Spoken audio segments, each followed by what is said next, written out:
ನಂತಲೆ ಎತ್ತುವವನು ನೀನೇನಯ್ಯ. ಎಲ್ಲೇನು ಎಲ್ಲರೂ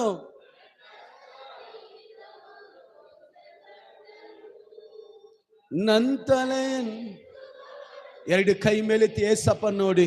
ನೀವೇ ಸಾಕು ನನಗೆ, ನೀವೇ ಸಾಕು ನನಗೆ, ನೀವೇ ಸಾಕು, ನೀವೇ ಸಾಕು, ನೀವೇ ಸಾಕು ನನಗೆ. ಹಲ್ಲೆಲೂಯಾ. ಯೇಸು ಸ್ವಾಮಿ ಬಗ್ಗೆ ವಿವರಿಸಬೇಕಂದ್ರೆ ಸಾಲದು ದಿನ. ಆಮೇಲೆ ನಮಗಿರುವಂಥ 1.5 ಅವರ್ 2 ಅವರ್ ಸಾಲದು. ಹಲ್ಲೆಲೂಯಾ. ಯೆಹೋವನು ಯಾರಿಗೆ ದೇವರಾಗಿದ್ದನೋ ಅವನೇ ಧನ್ಯನು. ಆಮೇನ್. ಹಲ್ಲೆಲೂಯಾ. ಅಮ್ಮ ನೀನು ಧನ್ಯನು, ನೀವು ಧನ್ಯಲು. ಹಲ್ಲೆಲೂಯಾ. ಯಾಕೆ?